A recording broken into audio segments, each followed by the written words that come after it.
Selamat berjumpa kembali dalam layanan audio Sahabat Seperjalanan. Hari ini adalah hari Senin 5 Januari 2025.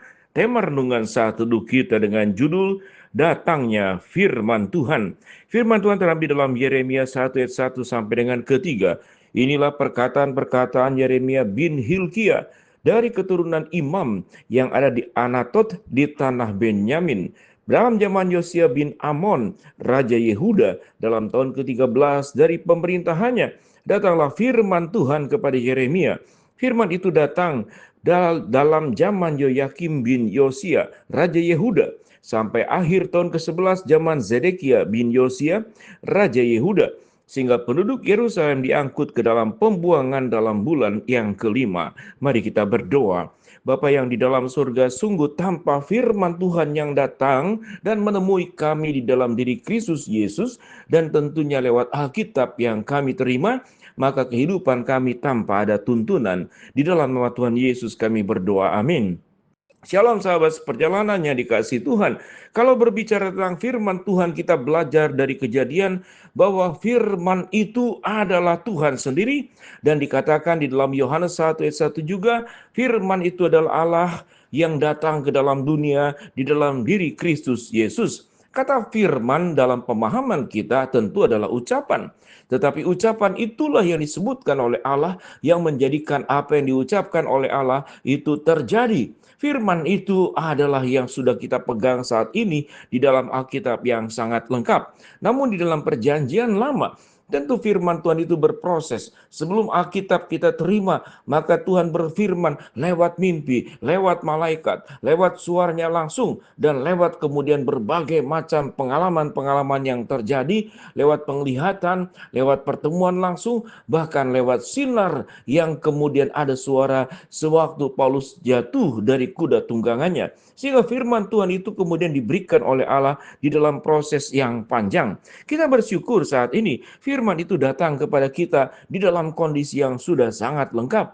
Kita mungkin tidak membutuhkan lagi yang namanya mimpi seperti yang dialami oleh nabi-nabi atau rasul-rasul di zaman terdahulu. Kita pun juga tidak ditemui oleh malaikat. Apakah bisa lewat mimpi? Apakah bisa lewat malaikat? Bisa saja. Tuhan punya kedaulatan yang luar biasa. Namun karena sudah lengkap di dalam Alkitab, kita keperlukan untuk mencari kebenaran firman Allah lewat firman Tuhan Alkitab yang sudah sangat lengkap.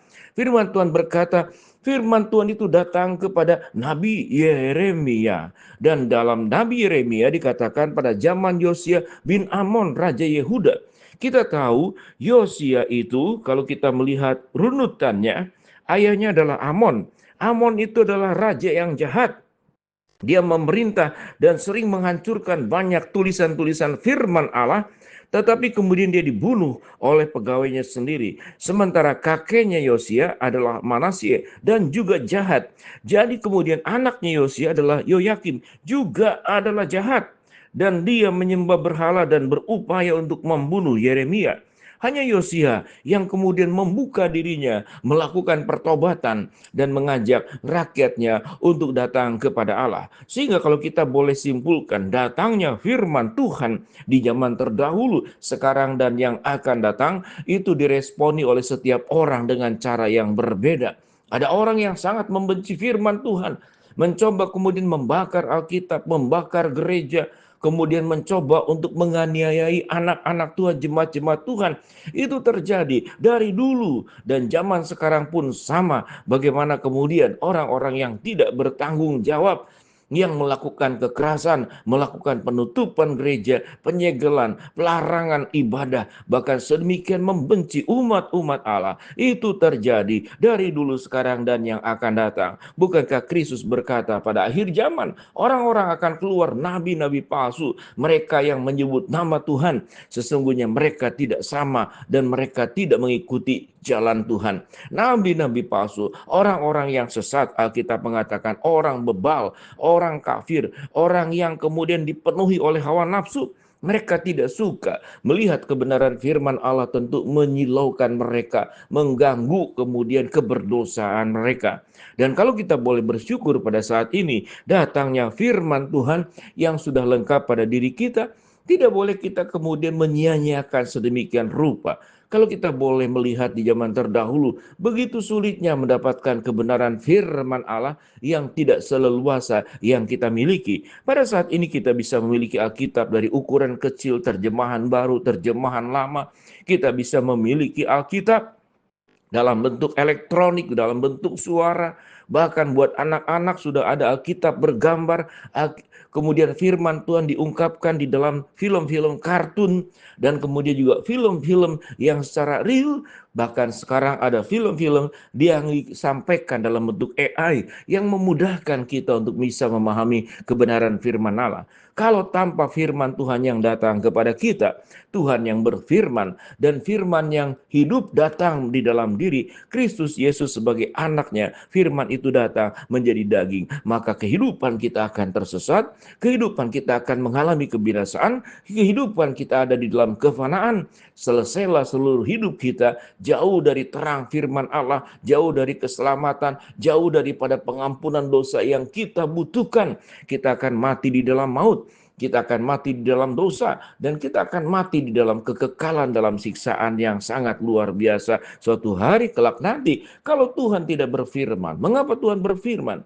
Maka alasan yang paling mendasarinya, karena Allah mencintai kita, karena Allah memiliki kita, karena Allah tidak ingin kita terhilang, karena Allah tidak ingin kita tersesat, karena Allah tidak ingin kita berjalan di jalan yang keliru, yang menuju kepada kebinasaan. Seperti dalam Injil Matius, banyak orang yang berjalan mencari jalan yang lebar, tapi menuju kebinasaan. Tetapi mereka yang memilih jalan yang sempit, mereka akan mendapatkan kehidupan yang kekal. Dengan demikian, sahabat seperjalanan, dalam suasana masih tahun baru di bulan Januari, minggu-minggu yang sangat awal, biarlah kita boleh bertekad membuka diri sepenuh-penuhnya seperti Raja Yosia sewaktu dia mendengarkan dan menemukan Taurat yang sudah pernah hilang dalam satu jangka waktu yang lama. Di zaman Yosia, kemudian kitab Taurat ditemukan kembali, kemudian dibacakan, kemudian didengarkan, ditaati, melakukan pertobatan, dan mengajak rakyat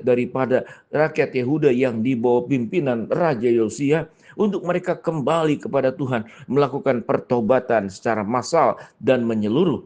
Kita melihat Yeremia menyampaikan firman Tuhan yang dititipkan oleh Allah, dan kemudian Yosia menerima firman Allah dan melakukan pertobatan, dan tidak hanya dirinya sendiri tetapi mengajak seluruh rakyatnya. Kalau kita boleh mengatakan, kita memiliki banyak kebutuhan dalam hidup ini, kebutuhan primer, sekunder, kebutuhan akan fisik, kebutuhan finansial, makanan, tempat tinggal, pendidikan, kepastian masa depan, asuransi, atau apapun bentuknya.